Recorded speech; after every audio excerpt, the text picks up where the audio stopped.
There isn't a brand or an IP out there in the world that treats their fans better than Marvel. That's the way I want to start this video, because I just saw Deadpool and Wolverine. I didn't want to make this video into just the version of like every other person's video on the internet, right? Like, I've seen a lot of the reviews non-spoiler, and I would imagine a lot of the spoiler reviews are going to feel very similar. And I think the take that's out there is a correct one, although, you know, kind of a boring one, but that is that the movie's very fun and there are things in it that are really exciting and it's like, wow. But then there's also like this clankiness, right? This sort of like jarring stuff that happens. So I think the way that I could make this video that you're watching right now different than those other videos, while also kind of addressing the point and speaking to what goes on in Deadpool and Wolverine, is to kind of like go off on a tangent. So take my hand, let's tangent this shit up. You know, I think as a fan of something, whenever the new thing comes out, you know, you want it to be really, really good, and you sort of hype it up, you gas it up, and the companies themselves hype this stuff up too. And that, of course, happened with Deadpool and Wolverine. And I think, you know, given where Marvel Studios is currently at right now, there's a lot of people just wanting this thing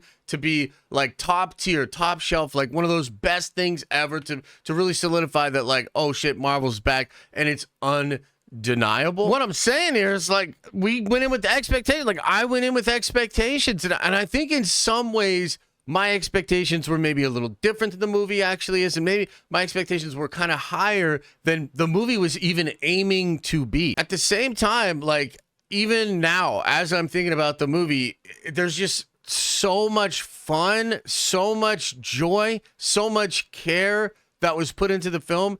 And it's literally like a red carpet was laid out for nerds like me to enjoy a movie, to enjoy being a nerd. The sort of meta contextual nature of the movie, just, it's almost like you're either in the club or you're not. And it was really made for people like us that went out and saw this movie Thursday night, that have been following all the leaks, the rumors, and that, you know, frankly, just love Marvel Studios. And damn, dude, like, I've just had this sort of feeling. It felt like a friggin' hug from Stan Lee himself. Like, bro, we got you. Like, we're going to continue to deliver these epic experiences and let you engage with like your favorite brand in a way that's really fucking fun and really unique. Right now, the only way to get that experience that I just had is to go back out to the theater and watch this movie again. And I can't wait to do that again. And I want to do that again.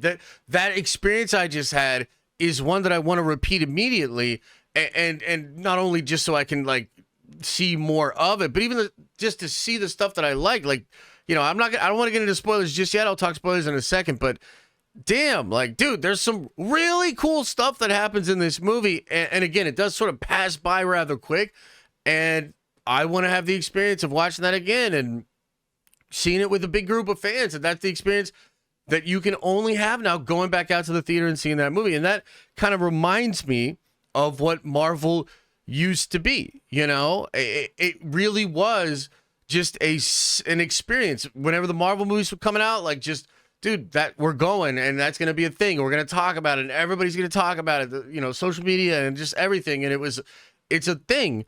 And this movie takes me back to a place like that where it is a thing and it has that energy. And I mean, the experience itself is amplified. Like, Marvel is really doing a lot to, like, you know, create this experience. I mean, look at this sick popcorn bucket thing, which luckily they didn't actually make us even eat out of. People are dressing up. People are making plans to go travel to see their friends, to go see the movie together, because it has that feeling of Marvel being back. And I just really feel good as a Marvel fan. You know what I mean? It's just wild, because I kind of had this like mixed feeling, like weird reaction to the movie, but ultimately landed at a place where I feel like I'm being taken care of. And I also feel like this movie's like kind of an appetizer, really. It's an appetizer to what they can actually do with Logan and Wolverine and Deadpool and like all of that.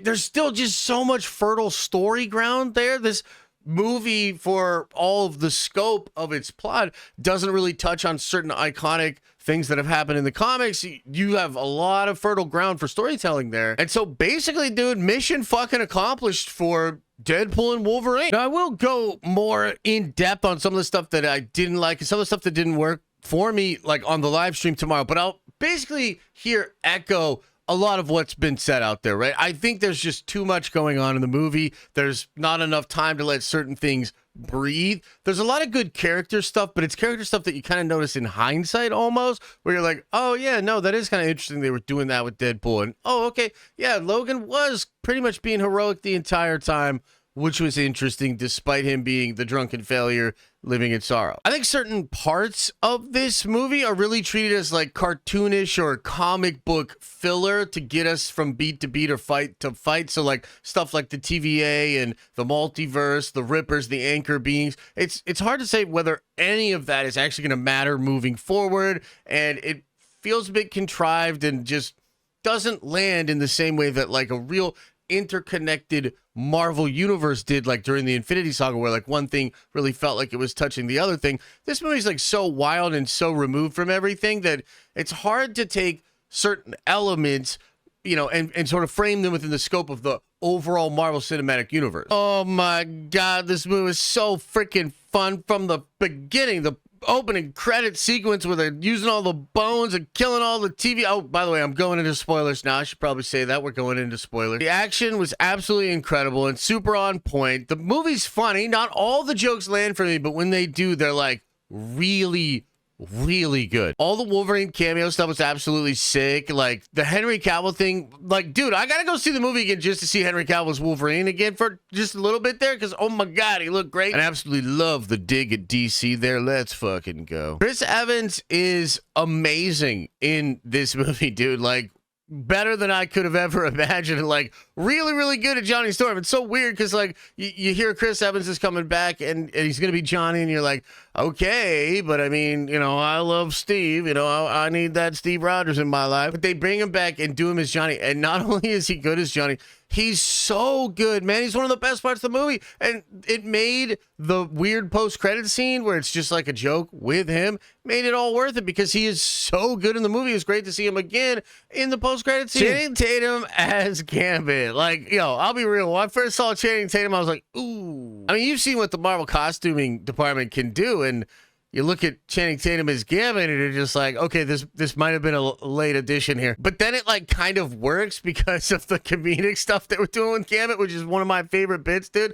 That was really good. And it's funny because Channing Tatum is really funny. You've seen him in the Jump Street movies. It's like just a thing. Like that's like his talent. He's really funny. It was cool that they played off of that. Elektra was cool, but the joke that Deadpool makes about just making sure everybody knows that it's Elektra was pretty hilarious. Wesley Snipes was fucking awesome, dude. Like, bro, get this man back in the MCU ASAP. Wesley Snipes was incredible. His riffs with Ryan Reynolds were perfect. The action was still really good with him. He can actually move around pretty good. He can move around pretty good. I'm acting like he's Joe Biden or something. Daphne Keane as Laura Kenny, dude, she was absolutely fantastic. Really a big part of the heart of the movie, an important part of Wolverine turning around. It's weird, though. I almost wish we got more with her. Again, it's one of those things where, like, I almost feel like we got robbed here, but at the end of the day, she is brought back by the TVA. She's hanging out with Deadpool and Wolverine. Again, lots of room there for some awesome stories. I think the action is really where this movie shines. You know, it might not be as tight as far as a script as like the first Deadpool movie or like the second Deadpool movie, but I would argue the action here is better than both of those other movies. This is crazy. Very cool action. A lot of interesting choreography. Very comic book feeling,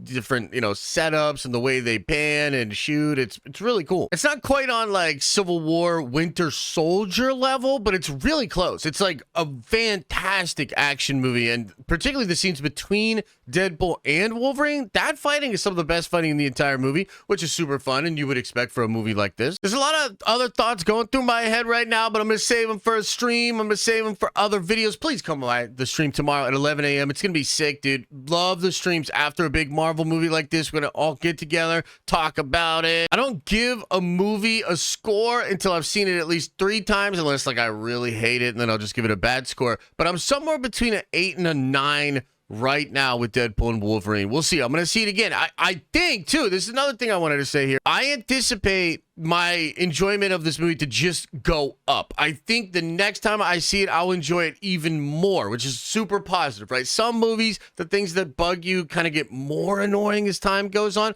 I think with this movie, I'll probably be able to let go of some of the stuff I don't love and just buckle in for all the stuff that I do love and the stuff that, like, I badly want to see. Like, I want to go back right now. I want to see it again. I want to go right now. All right, that's all for this one, man. Let me know what you think in the comment section below. And as I always say, I hope you are having an awesome and a nerdy day. And I'll see you in the next video.